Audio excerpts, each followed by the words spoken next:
আপোন ঘৰ নামে চৰকাৰী কৰ্মচাৰীসকলৰ বাবে গৃহ ঋণৰ এখন আঁচনি চলাই আছিলে।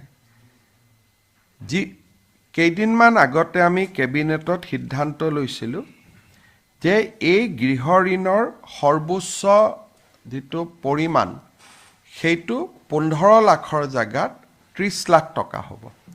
অৰ্থাৎ এতিয়াৰ পৰা চৰকাৰী কৰ্মচাৰীসকলে আপোন ঘৰ আঁচনিৰ জৰিয়তে 30 লাখ টকা পৰ্যন্ত বেংকৰ পৰা চৰকাৰৰ জৰিয়তে ঋণ ল'ব পাৰিব।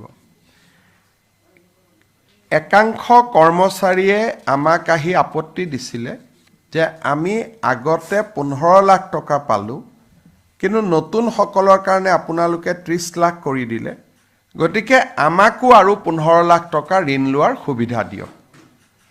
গতিকে চৰকাৰে আজি কেবিনেটত সিদ্ধান্ত লৈছে যে যি 37,277 জন হিতাধিকাৰীয়ে চৰকাৰী কৰ্মচাৰীয়ে পূৰ্বতে 15 লাখ টকা আপোন ঘৰ আঁচনিৰ জৰিয়তে ঋণ লৈছিল, তেওঁলোকে এতিয়া 30 লাখ টকালৈকে অৰ্থাৎ আৰু 15 লাখ টকা বেংকৰ পৰা ঋণ ল'ব পাৰিব আপোন ঘৰ আঁচনিৰ অধীনত। ইয়াৰ পিছত আজি কেবিনেটে এটা সিদ্ধান্ত ল'লে যে আমাৰ 3খন প্ৰপ'জ ৰিজাৰ্ভ ফৰেষ্ট আছিল। এই তিনিওখনে তিনিচুকীয়া জিলাত আছিল। এখন হ'ল তালপথাৰ প্ৰপ'জ ৰিজাৰ্ভ ফৰেষ্ট, দ্বিতীয়খন হ'ল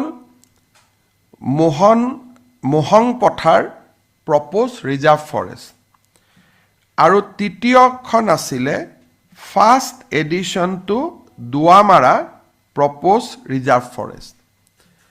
এই তিনিওখন প্ৰপ'জ ৰিজাৰ্ভ ফৰেষ্টকে আজি আমি নটিফাই কৰি এই গোটেইকেইখন ভিলেজক আমি ৰাজহ গাঁৱলৈ ৰূপান্তৰ কৰিলোঁ। ইয়াৰ ফলত ইয়াত বসবাস কৰি থকা লোকসকলে এতিয়াৰ পৰা ভূমি পট্টা পাব পাৰিব। মই আকৌ এবাৰ কৈছোঁ যে তালপথাৰ PRF, মোহনপথাৰ PRF আৰু ফাৰ্ষ্ট এডিশ্যন টু দুৱাৰমাৰা PRF, এই তিনিওখনে তিনিচুকীয়া জিলাৰ ইয়াত 20,000তকৈও অধিক লোকে বাস কৰি আছে। প্ৰপ'জ ৰিজাৰ্ভ ফৰেষ্ট থকাৰ কাৰণে তেওঁলোকে ইমান দিনে মাটিৰ পট্টা পাব পৰা নাছিল। আজি আমি এই গোটেই